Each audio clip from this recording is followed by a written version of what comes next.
Namaste bankers, मैं Ganika Sharma SBI PO. I welcome you all to my channel. Hope you all are very good and doing great in your life. So आज के section में हम लोग discuss करने वाले हैं हमारी इंग्लिश के बारे में कि इस तरह से हम लोग जो है अपना इंग्लिश में स्कोर इम्प्रूव कर सकते हैं। जो भी बिगिनर्स हैं ये ज़्यादातर उन्हीं के ऊपर मेनली फोकस रहने वाली है, बट ऐसा नहीं है कि जो लोग तैयारी कर रहे हैं उनके लिए ये किसी भी तरह से हेल्पफुल नहीं होने वाली है, ये उनके लिए भी बहुत हेल्पफुल रहने वाली है। So without wasting any time let's just start this discussion. So जब आपने देखा होगा बैंकिंग में इंग्लिश का सिलेबस एंड एसएससी में जब आपने इंग्लिश का सिलेबस देखा होगा तो बहुत डिफरेंस रहता है। बिकॉज जो एसएससी का जो इंग्लिश रहती है वो टिल्टेड रहती है आपकी ग्रामर एंड वोकेबलरी की तरफ, एंड जो बैंकिंग की रहती है वो आपकी टिल्टेड रहती है ज़्यादातर आपकी रीडिंग कॉम्प्रिहेंशंस के ऊपर।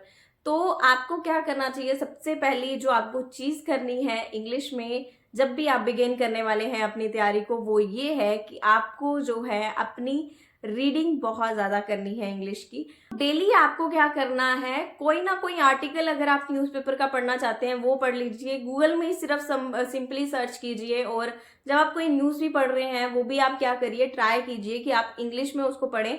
एडिटोरियल्स अगर आप ज़्यादा नहीं पढ़ पाते हैं या आपको नहीं ज़्यादा समझ आते हैं एडिटोरियल्स, कोई इशू नहीं है, आप एडिटोरियल्स कम पढ़ें, बट आप जो भी चीज़ पढ़ें या कुछ भी आपको जिस भी जॉनर में आपका जो है इंटरेस्ट है, स्पोर्ट्स की न्यूज़ आपको अच्छी लगती है, किसी भी चीज़ तरह की आपको अगर न्यूज़ अच्छी लगती है, किसी भी तरह के टॉपिक्स अच्छे लगते हैं, सो उन टॉपिक्स पे, उन न्यूज़ पे आप क्या कर सकते हैं, आर्टिकल जो छपते हैं इंग्लिश में वो आप पढ़िए। आपको डेली जो है डेडिकेटेडली 1 से 1.5 घंटा जो है इस चीज़ में देना है। आफ्टर दैट आपको क्या करना चाहिए, डेली इंग्लिश के क्या करने चाहिए, क्विज लगाने चाहिए, सेक्शनल टेस्ट लगाने चाहिए। इससे क्या होगा आपकी जो क्योंकि जब आप क्विज लगाएंगे उसमें भी आपको एक रीडिंग कॉम्प्रिहेंशन आया होगा, उसको रीड कीजिए, उसको समझिए, उसके क्वेश्चंस को सॉल्व करने की ट्राई कीजिए, बिकॉज एट द एंड आपको यही चीज़ें करनी है। तो स्टार्टिंग से ही आपको अपना बेस इसी तरह से लेकर के जाना है।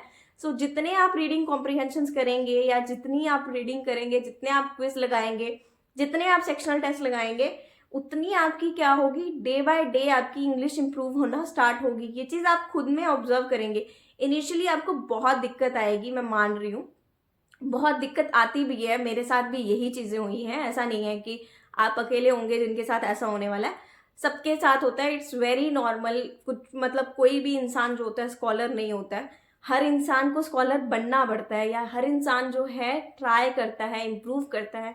कोई भी जो है ऐसा नहीं है पहले ही 100 पे था और अभी भी 100 पे है, वो पहले 0 पे होगा, 0 से उसने स्टार्ट किया होगा। आपको भी यही करना है, अपने आप को जो है बिल्कुल ही डिमोटिवेट नहीं करना है। इनिशियली अगर आप कोई क्विज लगा रहे हैं और आपको रीडिंग करने में बहुत टाइम लग रहा है या आप कोई क्वेश्चन उसका सॉल्व नहीं कर पा रहे हैं, सो उसमें डिमोटिवेट नहीं होना है। सबके साथ यही होता है, मेरे साथ भी ऐसा ही हुआ है, आपके साथ भी ऐसा होगा। आफ्टर दैट मेरे साथ भी बहुत अच्छा रिजल्ट आया है मेरा, और आपका भी बहुत अच्छा रिजल्ट आने वाला है। सो इस तरह की डिमोटिवेशन अपने माइंड में नहीं लानी है, होगा बहुत धीरे धीरे धीरे धीरे जब आप चीज़ें करते जाएंगे, 2-3 मंथ्स के बाद ही आपको बहुत ज़्यादा इम्प्रूवमेंट जो है अपनी इस इंग्लिश सेक्शन में दिखना शुरू हो जाएगी। सो मेनली आपको क्या फोकस करना है, वो करना है आपको अपनी रीडिंग पे।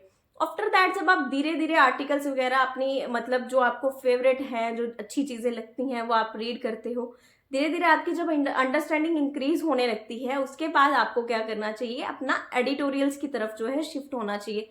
डेली के आपको 2 एडिटोरियल्स जो भी द हिंदू में आ रहे हैं, इंडियन एक्सप्रेस में कहीं पे भी आ रहे हैं, वो 2 एडिटोरियल्स आपको पढ़ने हैं, समराइज करने हैं, समझना है कि अच्छा इस तरह से जो है इसमें लिखा गया है। उसको समराइज जब करोगे ये चीज़ें आपको ना डिस्क्रिप्टिव में भी बहुत हेल्प करेंगी, क्योंकि जितना आपने उन एडिटोरियल्स को समराइज करा होगा उतना आप क्या कर सकते हो, आपकी नॉलेज में, आपके डाटाबेस में बहुत सारी लाइंस, बहुत सारे सेंटेंस इस तरह से जो होंगे फीड हो चुके होंगे।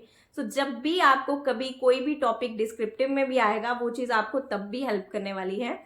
सो आपको क्या करना है, हमेशा अपनी रीडिंग पे बहुत ज़्यादा फोकस रखना है। अगर आप कोई न्यूज़ सुन रहे हो इंग्लिश में, शुरू कोई, मैंने पहले भी अपनी जो एक पुरानी improve how to improve English वाली वीडियो में ये चीज़ कही थी कि अगर आप कोई स्पोर्ट्स है, लड़कों को स्पोर्ट्स का शौक होता है, तो स्पोर्ट्स अगर आप देखते हो तो उनकी जो कमेंट्री होती है उसको भी इंग्लिश लैंग्वेज में सुनो। सबटाइटल्स ऑन करके कोई सीरियल देख रहे हो या कोई मूवी देख रहे हो, उसको सबटाइटल्स ऑन करके देखो। जितनी आप इंग्लिश की कंजप्शन करते जाओगे उतनी आपकी इंग्लिश जो है ऑटोमेटिकली इम्प्रूव होगी। बिकॉज ऐसा नहीं है। अभी सपोज कीजिए मैं आपको एक सेंटेंस बोलती हूँ, गलत बोलूंगी या सही बोलूंगी वो आप लोगों को खुद ही आइडिया होने वाला है, बिकॉज आपने उस तरह की सेंटेंसेस बहुत ज़्यादा सुने होंगे, सो आपको आइडिया हो जाएगा कि ये चीज़ गलत है या ये चीज़ सही है। मैंने बोला जैसे I were there when he were crossing the road. आप मुझे ये बताओ कि ये मैंने सेंटेंस सही बोला या गलत बोला, कमेंट डाउन कर दीजिएगा, पता चल जाएगा कि आपकी रीडिंग एंड आपकी कंसेप्शन कितनी अच्छी है। आपको मालूम होगा जितना आप रीड करते जाते हैं, जितनी आप चीज़ें सुनते जाते हैं ना, वो चीज़ आपकी ऑटोमेटिकली माइंड में फ्रेम होती जाती है, सबकॉन्शियस माइंड उन चीज़ों को ग्रैब करना शुरू हो जाता है। सो इसके लिए आपको एक्स्ट्रा एफर्ट करने की नीड नहीं होती है। जिस तरह से हमारी हिंदी बहुत स्ट्रांग है, हिंदी में अगर मैं खुद को अपने आप को कर सकता हूँ कि कर सकता हूँ बोलूँ, सकती हूँ नहीं बोलूँ, तो आपको समझ आएगा ना कि मैं कुछ गलत बोल रही हूँ, कुछ व्याकरण में मेरा गड़बड़ है। सो वही चीज़ें होती हैं। तो जितनी आप रीडिंग करते जाते हो ना, आफ्टर दैट वो आपकी क्या करती है, बहुत ज़्यादा हेल्प करेगी। सपोज करिए कोई एरर डिटेक्शन का क्वेश्चन आ रहा है ना, उसमें भी आपको बहुत हेल्प होने वाली है अगर आप रीडिंग बहुत ज़्यादा कर रहे हैं। उसके बाद अगर आपके फिलर्स आ रहे हैं, वो भी आपको उस चीज़ में भी बहुत सारी हेल्प होने वाली है। सो जितनी भी बेस रहेगा आपके बैंकिंग एग्जाम के क्वेश्चंस को सॉल्व करने का, वो रहेगा आपकी रीडिंग पे। उसके बाद वोकेबलरी बेस्ड क्वेश्चन जो बैंकिंग में आते हैं वो बहुत कम आते हैं, उनकी वेटेज इतनी नहीं होती है। सो वोकेबलरी पे ज़्यादा फोकस अगर आप ना भी करें तब भी आप जो है इंग्लिश में अच्छा स्कोर कर पाएंगे। मैं ये नहीं कह रही हूँ टोटली आपको वोकेबलरी को नेग्लेक्ट करना है, वोकेबलरी पढ़िए सो दैट आपके जो है मतलब अच्छे अच्छे वर्ड्स आपको आते हों, और आप जब क्वेश्चन फ्रेम करें या कुछ भी डिस्क्रिप्टिव में ही फ्रेम करें तो अच्छी सी वोकेबलरी आप यूज़ कर पाएँ उस टाइम पे।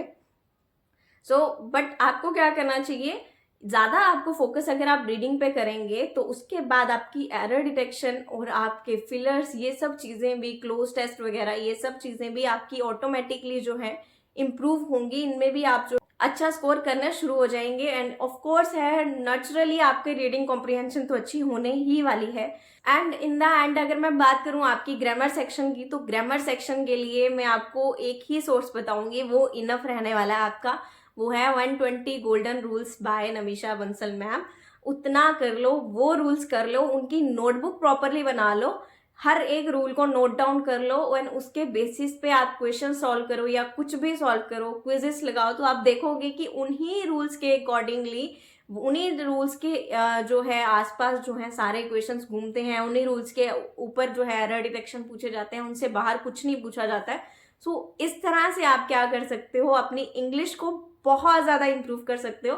ग्रामर के लिए आप सिर्फ एक ही सोर्स फॉलो करोगे, बहुत है आपके लिए, एनफ है।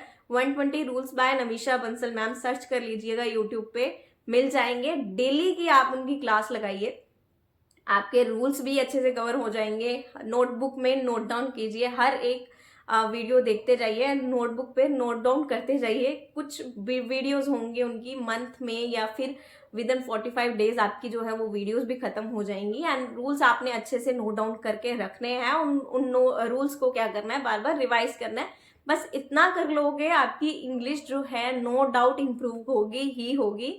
सो ट्राई करो, जितना रीड कर सकते हो उतना रीड करो, सो दैट कि आपकी जो इंग्लिश में ज़्यादातर मोस्टली सिलेबस है वो रीडिंग के ऊपर ही आसपास रिवॉल्व करता है। एंड आफ्टर दैट ग्रामर है। वोकेबलरी के लिए मैं आपको कहूँगी कि आप ट्राई कर सकते हो, बहुत सारी वोकेबलरी की बुक्स आती हैं या कुछ भी आता है।